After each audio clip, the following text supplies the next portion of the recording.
Mga kwento ni Felmo.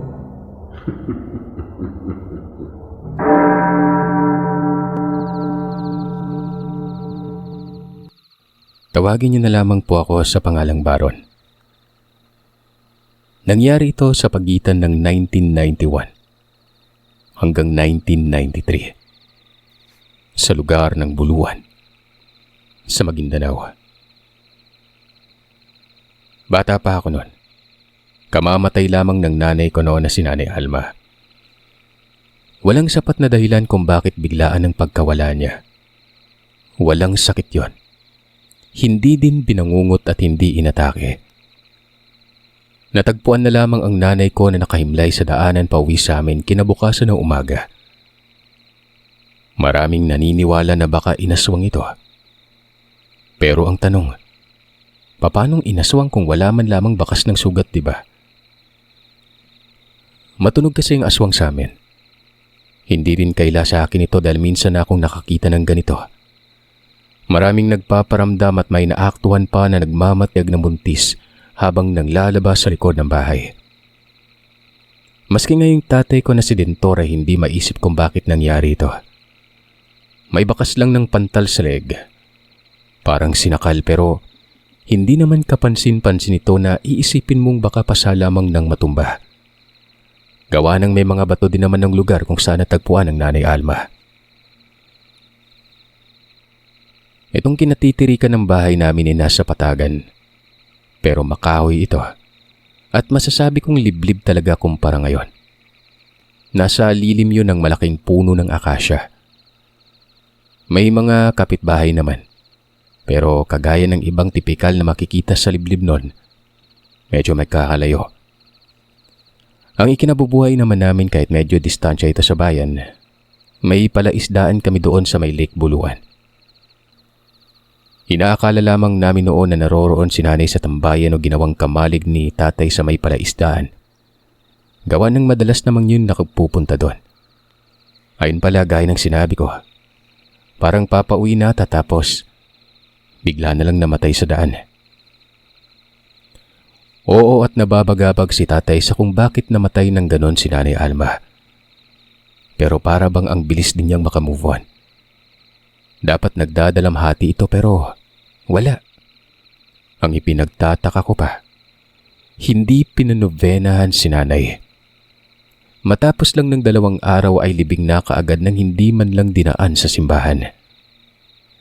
Marami syempre ang nagbigay ng pangit na komento at reaksyon.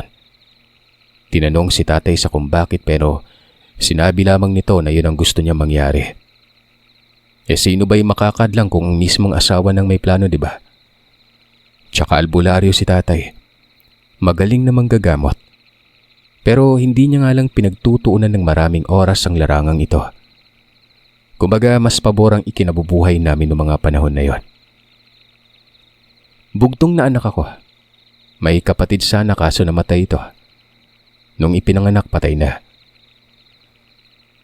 Habang tumatakbo ang mga araw ay unti-unti na rin akong nakakabangon sa sinapit na depresyon.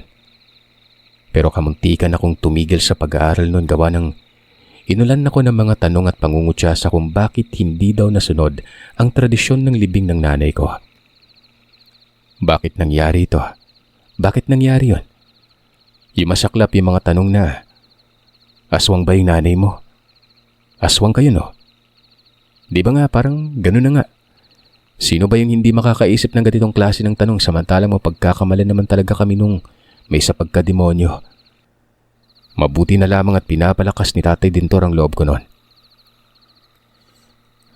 Sobra akong apektado. Sinabi ko ito sa tatay. Sinasabihan niya lang akong wag na lamang daw pansinin. Pero minsan hindi ko naaatim kaya't iniiyak ko na lang. Ako na lang kasi noon ang napag-uusapan sa eskwelahan. Ang pamilya namin. Eto mga kapitbahay nga hindi na halos namamansin. Mga 1 buwan natang nakalipas noon. May namatay sa kabilang sitio. Parang katulad lang ng sinapit ng nanay ko. Pero lalaki naman yun na matanda at may mahabang buhok. Wala din itong sugat. At ni ultimo anong mga bakas na may humamak wala talaga. Ang nakakagulat dyan, wala ding misa at lamay. Libing kaagad, ni hindi nga daw tumanggap ng bisita ang pamilyang namatayan. Dito na mas umugong ang balitang maraming aswang at kilala na ng mga tao kung sino-sinong pamilya. Siyempre isa na kami doon. Bad trip ako. Lumala pa lalo ang pangungutya sa akin sa eskwelahan. May mga pagkakataon na kamuntikan na ako makipagsuntukan. Tay, di ba albularyo po kayo? Bakit hindi nyo patunayan na hindi tayo aswang? Ganda makitungo namang nakakasalamuha ko dati. Ngayon iniiwasan na ako. Hayaan mo sila, anak. May pruweba ba sila? Makukulong ka ba? Tsaka sila ba yung nagpapakain sa'yo? Di ba hindi? Ako man ay apektado pero ano bang makukuha nila sa atin? Hayaan mo, matatahimik din ang mga yan. Magpakatatag ka lang. Pag-uusap namin ng tatay ko. Tinatagan ko man ang loob ko pero may tenga po tayo eh. Nang namumutawi sa bibig ng ibang tao, diretso sa diwa nun, na siya namang hindi talaga maiiwasang magkaroon ng iba't ibang saloobin. Dito ay nakapagdesisyon na talaga akong huminto sa pag-aaral. Sa loob ng 2 linggo kapag walang pagbabago ng pagtingin sa amin ng ibang tao, titigil na ako sa ayaw man at gusto ni tatay. Pero may natuklasan ako, Sir Seth, na siyang nagpabaliktad talaga sa buo kong pananaw sa buhay. Nitong mga nagdaang mga araw ay napapansin ko ang panay na pag-alis ng aking ama. Gabi-gabi yon. Umuwi ito ng madaling araw na. Dahil nga may pagdududa ako na pwedeng aswang kami. Iba kaagad ang pumapasok sa isipan ko noon. Baka totoo nga. At itong pag-alis ni tatay ay pang-aaswang na yon. Kumbaga kung noon ay hindi ko napapansin ito gawa ng malayo sa simpatya ko. Ngayon ay medyo sensitibo na ako. Ang ginawa ko para mapanatag, sinundan ko yung tatay. Sa tuwing 7:00 ito umaalis. Maaga kasi kami naghahapunan. 5:00 mahigit pa lamang ay hapunan na. May ilaw naman noon pero nakasanayan na po namin ito. Pinalipas ko muna mga 5 minuto. Medyo kinakabahan ako pero pinilit kong labanan ng takot. Baka kasi totoo talaga na aswang kami at makita ko sa personal ang tatay ko sa anyong ganon. May bitbit naman siyang gasera kaya may magiging batayan ako. Natatanaw ko nga siya noon sa may bintana namin eh. Nung tingnan ko na pwede na, walang ano-anong sinundan ko na ito. Huwag lang sana akong makakita ng hindi ko inaasahan ka ko. Ipinagdadasal ko talaga noon na kung ano man tong pagdududa ko, sana hindi totoo. Patuloy lamang ako sa pagsunod. Hindi pa rin tumitigil ang tatay. Hanggang sa namamalayan kong tila palapit na ako. Bumabagal ang aking ama noon. Nagiging detalyado na kasi siya ng konti. Masukal yun pero hindi mahirap ang daan. Nasa gilid ng burol kung saan mababa lang ang mga madamo dito. Pero aaminin ko, ang layo talaga ng narating ko at pagod na rin ako noon. Nagsisisi pa nga ako kung ba't ko pa ito sinundan. Ang problema pa dyan baka partikular lamang sa kabuhayan ng sadya ng tatay. Pero wala na. Mahirap naman atrasan ng laban. Nandun na ako eh. Kaya pinili ko na lang talagang sundan ito. Hanggang sa walang ano-ano, namatay ang ilaw na bitbit ng tatay. Napahinto ako noon sa baytago sa isang puno. May buwan, kung kaya maaaring maaaninag niya ako noon. Kung hindi ako nagkakamali, ang hulma ng buwan noon ay 2 araw na lang kabilugan na. Kaya naman maliban sa pagtago ay hindi din ako naglikha ng ingay. Maya-maya lang, nakaramdam ako ng kilabot. Paano ba naman kasi? Nakarinig ako ng kakaibang tinig noon. Yung tipong parang napakaraming butiki na nagsasabay-sabay sa paghuni. Nagmumula sa iba't ibang direksyon yon. Tapos ang itaas ng mga puno, parang may kung anong hayop. Maganda yung panahon at may buwan pa kaya nakikita ko ang paggalawan ng mga dahon kahit wala namang hangin. Kasabay naman ito ay pahina ng pahina ang tinig ng kung anong sangkatutak na tuko na yon. Hanggang sa may napadaan sa may nakatagilid na puno ng niyog. Ang bilis. Tao yun pero pagkabilis-bilis. Naglaho na ito ng matapat sa may masukal na parte. Mabilis kong naisip na aswang yon. Wala namang ibang makakagawa ng ganon kung hindi aswang lang. Tama ako ng hinala. At kung hindi ako nagkakamali, si tatay na yon. Nang lumo ako sa pagkakataong ito, hindi ko alam ang gagawin ko nun. Kung aswang si tatay, aswang si nanay, ano ako? Aswang din, di ba? Napakahirap tanggapin nun. Uuwi na lamang sana ako nun. Wala na eh. Nakita ko na. Pero may biglang humatak sa akin sabay takip sa bibig ko. Pagkatingin ko kung sino yon. Si Tatay Dentor. Nililinaw ko sa paningin ko kahit madilim kung ano ang anyo niya. Tao. Nagkumawala ako noon pero hindi ako binibitawan ng tatay. Maging ang pagkatakip sa bibig ko ay sobrang lakas. Binulungan niya ako. Huwag akong sisigaw. Tumango naman ako kung kaya't dahan-dahan niyang nilulugan ng pagkakatabon sa bibig ko. Alam ko na yung lahat, tay. Aswang yung pamilya natin, di ba? Nakita kitang dumaan. Hindi ako pwedeng magkamali. Dun yun galing sa direksyon na kung saan huminto. Mabilis yun at hindi gawain ng tao yung ganun sa ganitong oras. Tsaka hindi din ganun kabilis ang normal na tao. Hindi kagad nakapagsalita ang tatay. Hinila ako noon patungo doon sa may gilid ng burol. Kasagingan sa parting ito at sa unahan ay may bahay. Katamtamang laki ang bahay na yon. Alam kong sumusunod ka. Kung sinita kita kanina pa dapat. Pero inisip kong hayaan ka na lang nang ikaw na mismo ang humusga sa lahat ng matutunghayan mo. Na ano tay? Ito. Aswang tayo. Kinakailangan pa bang husgahan yon? Pwede mo namang sabihin yung totoo eh. Matagal na akong nababagabag. Pero sa pagtugon niya, dito ay napasimangot talaga ako. Hindi daw kami aswang.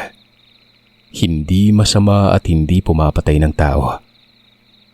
Maliban na lamang sa aking ina. Yun ang aswang. Kinikilala ko daw itong totoong nanay. Dahil yon ang nakamulatan ko. Pero hindi daw siya ang totoo kong ina. Ibang babae.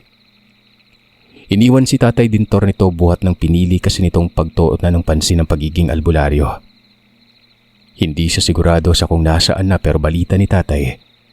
Nasa Davao umano ang tunay kong nanay. Nasa 2 taong gulang pa lamang ako noon nang umalis ito. Hanggang sa nagkaroon ng pasyente si Tatay Dentor na isang yanggaw. At ang yanggaw na ito naman ay walang iba, kundi si Nanay Alma.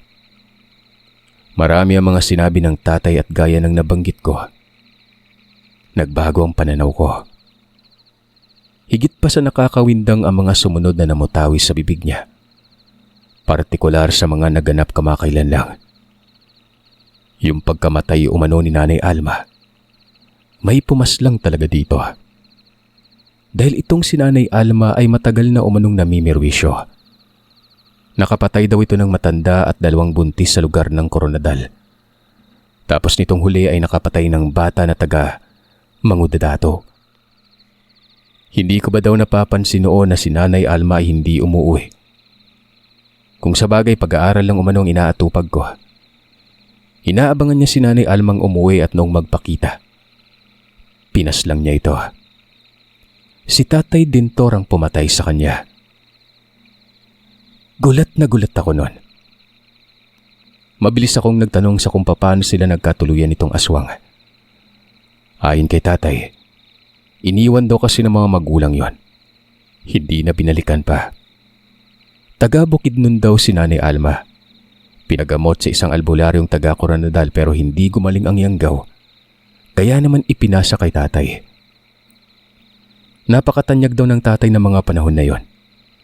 Kilala siya halos lahat ng albularyo sa Maguindanao.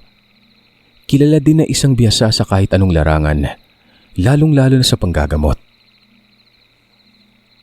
Yung nanay mo, alam ko naman na hindi ganun kapulido yung pagmamahal niya sa akin. Dahil kung matibay, kahit anong mangyari, sasama siya sa laban ng buhay ko. Iniwan ako eh. Tapos itong aswang na iniwan naman ng magulang sa akin nahulog yung loob ko sa kanya. Mabait din. Yun yung nag-aragwa sa'yo. Pero ayun, kalaunan na mirwisyo. Hinahayaan ko lang hanggang sa hayop pa naman eh. Sinasabihan ko at nakikinig pero nagkukubli pala. Kumakain ng tao. Ayun, nalaman ko lang kumakailan. Kahit mahal ko siya, pinatay ko ang Nanay Alma mo, anak. Dagdag ng tatay Dintor, kaya daw siya nasa lugar dahil papatay niyang aswang na nakatira doon. Total ay nasimulan niya na ang pagbuksa sa sariling kasama sa bahay na aswang. Uubusin niya na lamang umano lahat ng aswang sa lugar nang wala nang namimirwisyo pa. At kaya umano walang sugat ang labi dahil pako, anak. Malaking pako yung ipinako ko sa bunbunan. Ginapos ko ng orasyon para hindi makagalaw tapos nilapitan ko. Gamit ng mahabang pako ay pinukpok ko sa gitna mismo ng bunbunan. Yung aswang na kamakailan lang namatay, ako din yung pumaslang doon. Malaya ka sa sentimento mo, anak. Makikinig ako sa sasabihin mo ngayon pero hinaan mo lang yung boses mo ha.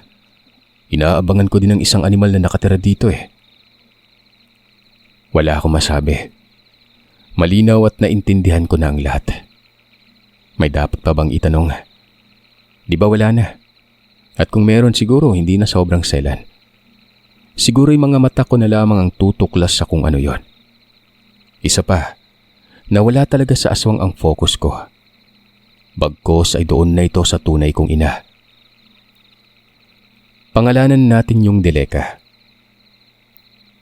Hanggang sa kinalabit ako ng tatay Dintor. Tapos duro nito doon sa bahay. Ako naman bilang nabigla ay kaagad kong sinipat ang dinuduro niya. Isang lalaki. Hindi ako nagkakamali. Ang lalaking ito ay may hatak-hatak na tao noon.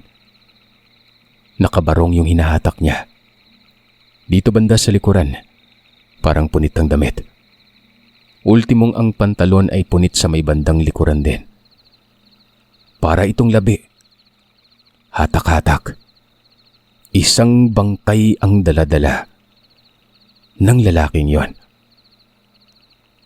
Kako sa tatay ko, anong gagawin niya doon? Ayon sa kanya, yun umano ang nakita ko kanina na tumatakbo ng pagkabilis-bilis nun. Kasi nga nakakita ng tao na dumaan. Kaya niya pinatay ang ilaw. Balbal umano ang nakatira sa bahay na yon. Hindi naman mapanalasa kung sa kapaligiran ng usapin. Pero yung magnakaw umano ng bangkay, parang mahirap tantuhin ito. Lalo na ang initsyo wala ng laman at tinitirikan pa ito ng kandila ng pamilya. Ikaw ba naman, di ba? Tirik ka ng tirik ng kandila at dasal ng dasal pero wala na palang lamang bangkay yung libingan ng mahal mo sa buhay. Napapatakip ako ng bibig. Dito ko naisip na si tatay ay nagsasabi ng totoo. Bali yung kabuuan mula sa pagpapaintindi niya sa akin ng lahat. Naging kumbinsido na ako sa pamamagitan lamang nang nakita ko ng gabing yon. Tahimik lamang ako noon pero aminado akong umaapaw na ang kaba at kilabot sa katawan ko. Walang ano-ano. Umabante ng lakad ng tatay. Sabay sabing sumunod daw ako sa kanya. Siyempre ano pa ang gagawin ko doon? Magpapaiwan. Matik susunod talaga ako, gawa ng natatakot na ako noon eh. Hindi ko man alam ang susunod na mangyayari pero pinapaubaya ko na sa tatay ito. Nagtuloy-tuloy ang paglalakad ko patungo sa bahay. Habang papalapit ay pabaho ng pabaho nun. Ang layo ng uri itong kumpara sa nanay mo. Ibang klase ang nanay mo. Masyadong mautak. Eto naku, kita mo naman ang engot to. Alam na ngang may tao nagpatuloy pa rin sa ginagawa. Anak, ngayon mo matutunghayan ng hindi mo magugustuhan bukod sa aswang at labi. Pero makikita mo sa kung paano ko ginagawa ang pagpatay talaga. Ang problema lang anong gagawin natin sa labi? Hindi ko isasauli yan doon sa sementeryo. Wika ng tatay. Nagsawalang kibo ako. Oo, at narinig ko naman lahat ng mga sinabi niya. Pero hindi ko naman isinaisip yon. Namamayani ang takot ko. Lalo na't habang papalapit palinaw ng palinaw sa akin ang postura ng bahay. Marumi ang paligid. Madamo. May mga basura pero may ilaw. Sa amoy pa lamang na parang may patay na isda. Halata nang galing ito sa panis na karne ng tao noon. Ang sabi ng tatay ko ay nasa may balon daw banda. Doon daw nilalapa ang labi. At sa tingin niya ay hindi pa katagalan mula nang mailbing ito. Nakasunod lamang talaga ako. Inilapag niya noon ang gasera ng matapat na kami sa tugkaran ng tahanang ito. Tapos ay kumabig pa kaliwa. Soong sa silong ng beranda. Nakikita ko na ang nilalang pagkalabas namin doon. Tao lang. Nagulat ito nang makita kami. Dinala pa ang labi na parabang tinatago sa damuhan. Pero may kung anong dinukot si tatay sa kanyang bewang. Patpat ito na patulis. Kinakaway-kaway niya sa itaas habang may inuusal noon na orasyon. Malinaw na isang klase ng orasyon yon. Kaso nga lang ay hindi ko naman maintindihan. Itong nilalang ay biglang nagsalita. Ano ba daw ang ginagawa namin doon? Sumabat naman ang tatay. Ayon dito ang sadya namin ay walang iba kung hindi itong aswang na ito. Anong aswang? Lakas niyong mamaratang. May ebidensya. Pwede ko kayong idemanda dahil nasa loob kayo ng lupain ko. Sa loob ng lupain mo? Sa tingin mo hindi kita sinusubaybayan? Hindi ka taga ditong hayop ka. Habang lumalaganap yung aswang, nakikisingit ka din eh. Huwag ka na magkubli. Nakita ka na namin. May guyod ka pang patay. Matapos makapagsalita nitong si tatay, nagalit yung tao. Nakakapangilabot ang boses niya nang muling magsalita yon. Amag na amag ang mga matang manilaw-nilaw.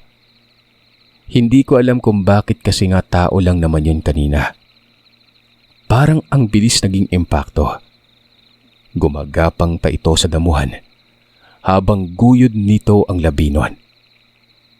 Kitang-kita ko talaga. Nakakawindang. Hindi biro ang nasa harap ng ganong sitwasyon. Pero sa maniwala man kayo at sa hindi, habang pinagpapatuloy ng tatay Dintor ang pag-uusal, biglang umatungal ang nilalang na yon. Natumba ito sa lupa at gumulong-gulong na animoy pinutakte ng langgam.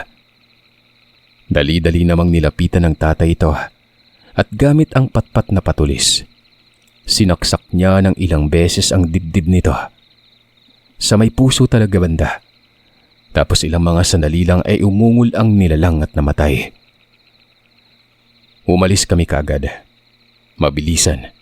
Dahil malakas talagang pag-atungal ng nilalang na yon. Ayon sa tatay ay kailangang nasa malayo na kami bago pa man makakitang tao doon sa loob. Sumusunod lamang ako sa kanya. Pero namangha talaga ako. Akala ko ay gagawin niya yung katulad ng ginawa niya kay Nanay Alma. Yung gapos tapos lagyan ng pako ang ulo. Pero patpat naman ang pinangpatay niya doon.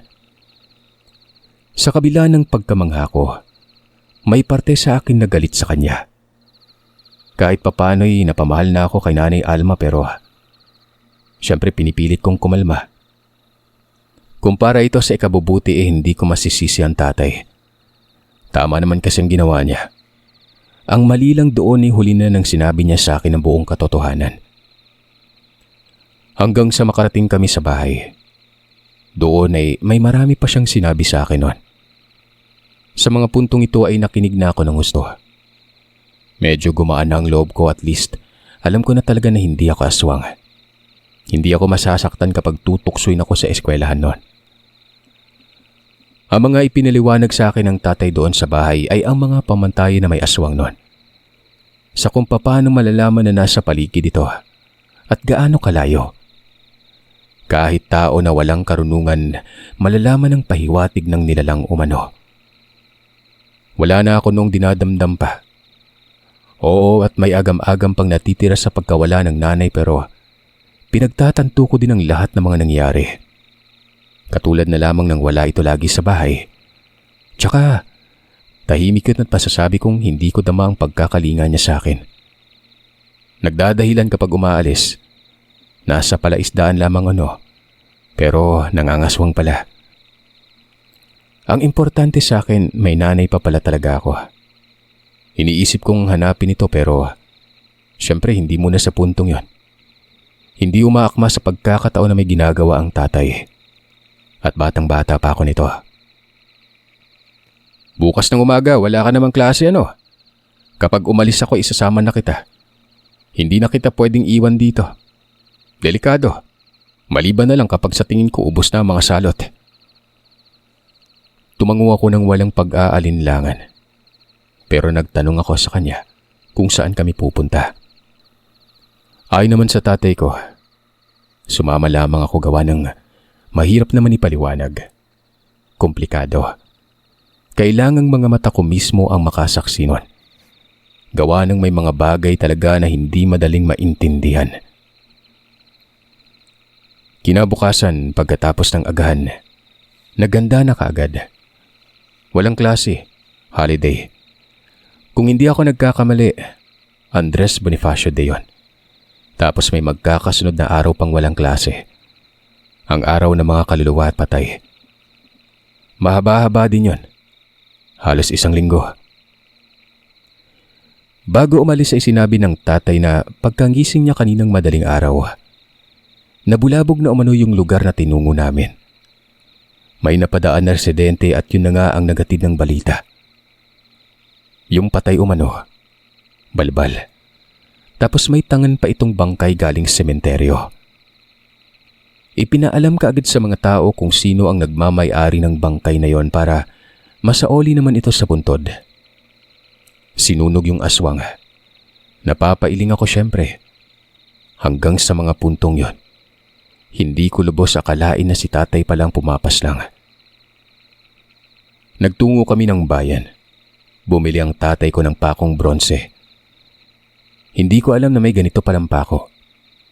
Sa kasalukuyan ko lang nalaman na pangpako pala ito sa luwang ng bangka para hindi kalawangin. 3 ang sukat nun. 4 na piraso at kalahating kilong pako na numero 4. Pero karaniwang bakal naman ang numero 4 nun. Siyempre, alam ko na yung gagawin ni tatay. Paniguradong papatay na naman ang aswang. Akala ko noon pagkatapos ay uuwi na kami. Baligala tapos uwi na. Tapos aalis mamayang gabi. Pero hindi. Diretso na yon. Alam niyo ba kung saan kami nagtungo? Doon sa lugar kung saan dito natagpuan ang isang aswang na pinatay. Ito yung sumunod kay nanay. Yung matandang may mahabang buhok. Naglakad-lakad kami noon. Konting pag-uusap. Kalmadong-kalmado ang tatay. Samantalang ako noon ay hindi napapalagay. Kabado ako na para bang gusto ko na lamang umuwi noon. Nung malapit na kami sa lugar, tinuro na ng tatay ang tirahan ng matandang lalaki na pinatay niya. Kako naman saan niya pinatay yung aswang. Diyan sa likod ng bahay. Inantabayanan ko talaga na wala ang 2 anak. Hindi ko kakayanin kapag nandun Aswang yung 2 anak. Nung nagkaroon na ako ng pagkakataon, hinamon ko na lang ito sa labas ng bahay. Gusto ko sanang pag-anyuing aswang pero malakas na uri. Kaya nang lumabas inumpisahan ko kagad yung gapos. Ano naman po yung gagawin natin dyan? Papatayin mo din ba yung mga anak niya? Tumango si Tatay Dentor. Sabi niya oo. Papatayin niya umano dahil kung hindi, siya ang papatay nito. Nagmamasid-masid na ang mga anak ng matanda. Ito ay ayon sa kanyang pagsusubaybay sa mga kinikilos. Kaya nga napapadalas na daw ang pag-alis niya ng bahay. Kung minsan nasa labas lang mismo si tatay noon ang tirahan namin. Hanggang umaga ito nagbabantay. Inaabangan niya ang mga anak nitong matandang pinaslang niya. Pero para umanong mauutak, animoy alam umano ang mga kinikilos niya noon kaya nag-iingat din. Pero sa mga sandaling ito, hahamakin niya na talaga umano. Naroroon naman ang magkapatid umano sa tirahan nito. Walang alam na paparating siya at kasama ako doon. Na kung saan naman ay makikita ko kung paano niya paslangin ang mga aswang sa pamamagitan lamang ng pako. Hindi katulad noong tahanan kagabi na tinungo namin. Malinis kasi itong lugar na narating namin sa mga puntong yon. Wala ding kakaibang amoy na hindi mo magugustuhan. Maliban pa dyan ay hindi gaano kaliblib. Nasa espasyo ito kung saan ang babalang ng mga tanima. Mga saging ang meron sa lugar na magkakahilera. Isang palapag lamang ang bahay na yon. Pahaba. Haplas ang bubungan. Kung may magtatanong sa kung ano itong pahaba na bahay wala itong inangat sa lupa. Tapos yung namang haplas na bubungan, ito yung walang slope. Isang mukha at isang direksyon lamang ang tubig ulan. Dire-diretso yun. May wala man lang pahintulot at pagbate. Bungad ka agad sa may tugkaran ng bahay. Biruin yung kasama pa ako at talagang wala na ako sa sarili. Nasa likod lamang ako ng aking ama. Maliwanag naman kasing may ilaw doon. Ang pabor lang ay malayo ang mga kapitbahay. Nakatayo lamang ang tatay pero hawak niya sa isang kamay ang patpat. Hindi ko alam kung bakit pero may kung anong bisa ito sa tuwing kinukumpas niya sa ere. Alam niyo, kilala ko yung tatay na albularyo pero doon ko pa lamang napagtanto kung gaano ito kabihasa. May inkantasyon pa ito na bigla na lang mangisay ang isang nilalang kapag may ginawa ang tatay. Di ba nga maiisip kayong parang nasa ibang mundo na galing? Yung tipong may pagka-magician yung tatay ko. Nilibot namin ang bahay. Si tatay ang nauuna. Hanggang sa nagbukas ang bintana. Nakita kong may sumilip na dalawang lalaki. Ang isa ay patpatin, habang ang isa naman ay malaking tao. Malapad ang balikat at hulma ang kalamnan nito. Kagad hinamon ng tatay. Lumabas daw ito ng bahay. Huwag hanggang masidlang. Masyado na umanong umaabuso. Kung dati ay hinahayaan niya lang, ngayon ay uubusin na ni tatay ang lahi ng mga ito. Yung patpatin ay biglang pumanik sa bintana at mabilis na lumapit. Yung tipong wala ng anik-anik at sunggap na kaagad, pero bigla naman itong natumba. Yung tipong nawala ng balanse na siyang ikinagulat ko talaga. Dumausdos talaga ang katawan nito palapit sa amin. Tinaganan ni tatay ang balikat habang nakataob ito. Nagpupumiglas pa yon kasabay ng tinig nito na para bang kinakatay na baboy. Pagsipat ko sa mukha nito, parang pirana. Ang bilis naging aswang, pero hindi ito yung katulad noong kahapon. Mas nakakapangilabot kasi itong aswang na dinadaganan ng tatay. Yung mga kamay ay nang-uugat at hindi ko lubos mapagtanto kung bakit umitim yung bigla. Dumukot si tatay ng pako sa kanyang bulsa. Yun yung bronseng pako. Sinabi niyang abutan ko daw siya ng bato. Walang ano-ano namang naghanap ako ng bato nun. Nakakita ako ng sapat lang sa laki. Pagkaabot ko sa kanya, pinako niya ang bunbunan. Mabilis na tumirik ang mata ng nilalang tapos ay bumagsak na ang ulo niya. Ito namang malaking tao ay nagsisisigaw at nagmumura. Nagwala sa loob ng bahay pero ayaw namang lumabas. Sabi nito ay gaganti daw siya sa amin. Uubusin daw ang angkan namin nun. Sabi naman ng tatay, kung gaganti bakit hanggang salita lang? Bakit umano hindi na lang lumapit ito at nang magkaalaman kaagad? Kitang-kita kong nagpalit ng anyo ang nilalang. Naghubad muna ito ng damit. Mabilis pumangit. Humaba ang kamay, tapos yung leeg ay kumapal. Balahibo ang nagpakapal dito. Lumundag yon sa bintana. Akala ko'y susunggab na yon pero hindi. Kumabig ito sa kasagingan. Walang ano-anong sinundan ng tatay. Ako naman ay nakabuntot doon. Nakaangat ang isang kamay ng tatay habang hawak yung patpat. Basta sa mga oras na yun habang nagkakaroon ng habulan ay nag-uusal si Tatay Dintor, pero hindi na tong orasyon na narinig ko.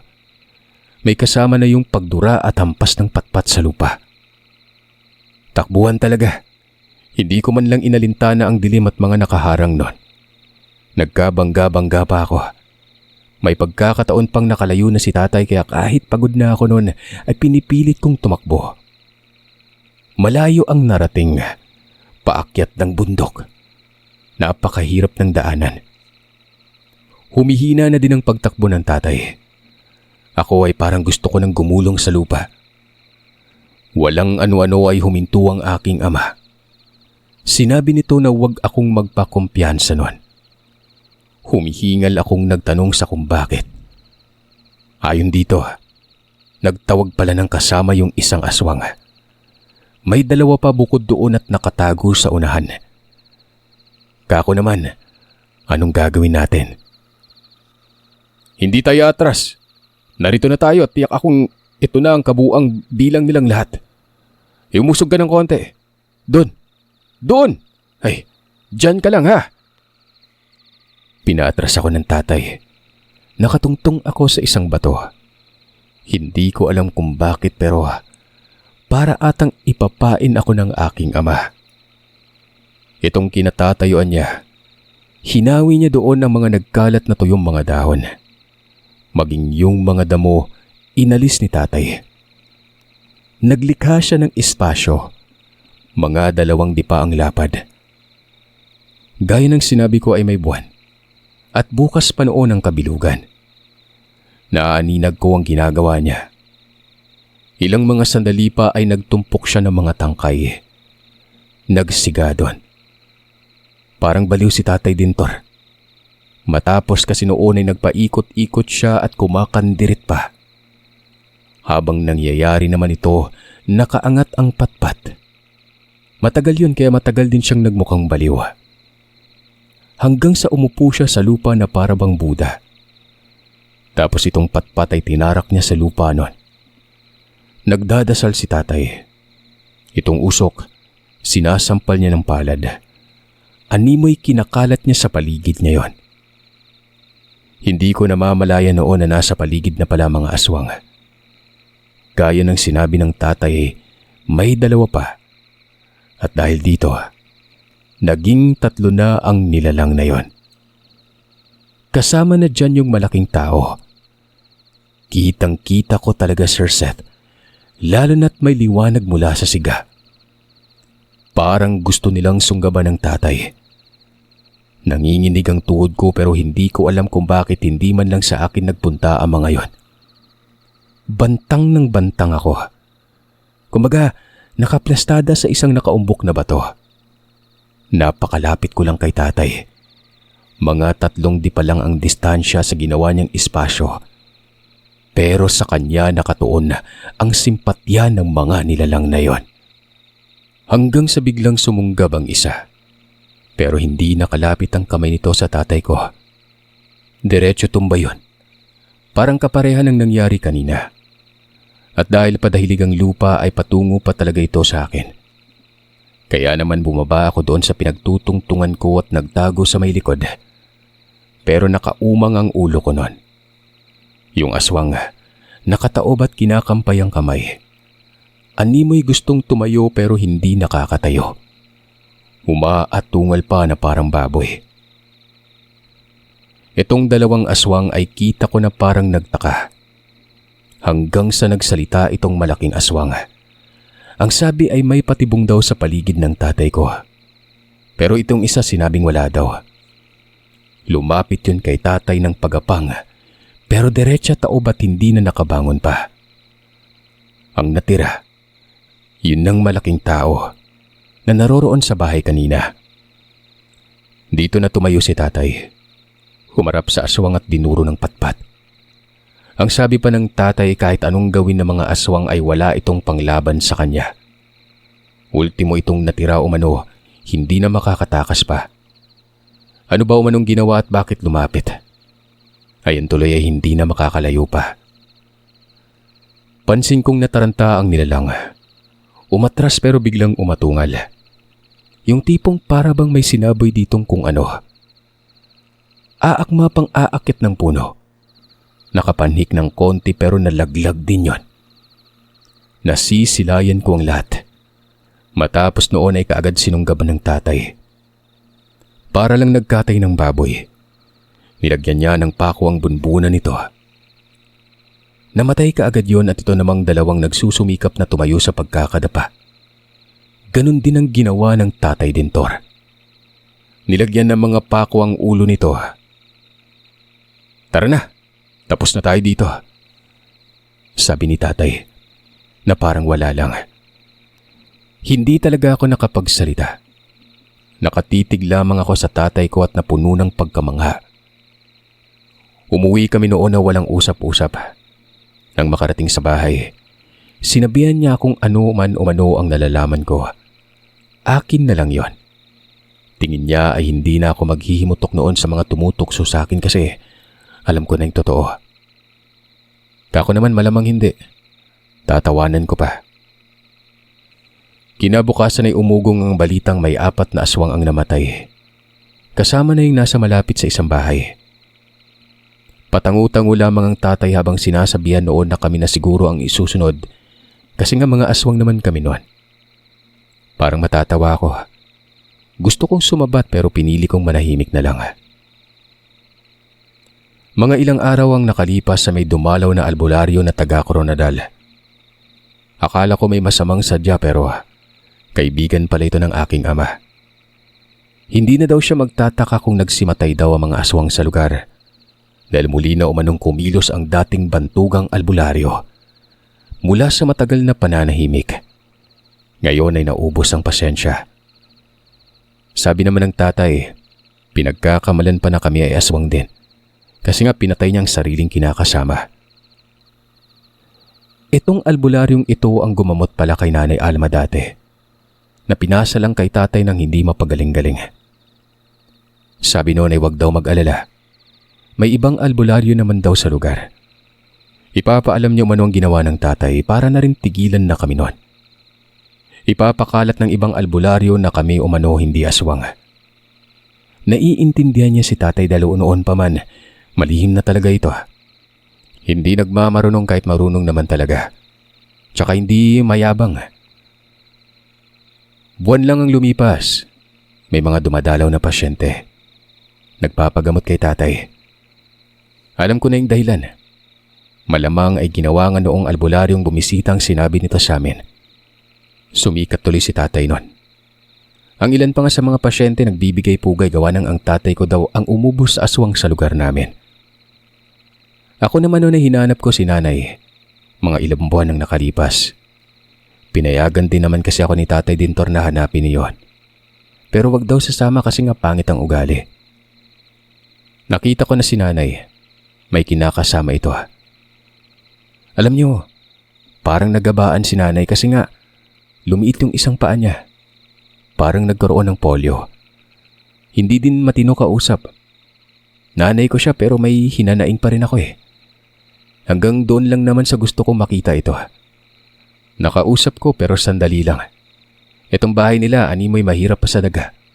Tapos yung kinakasama niya, lasinggero.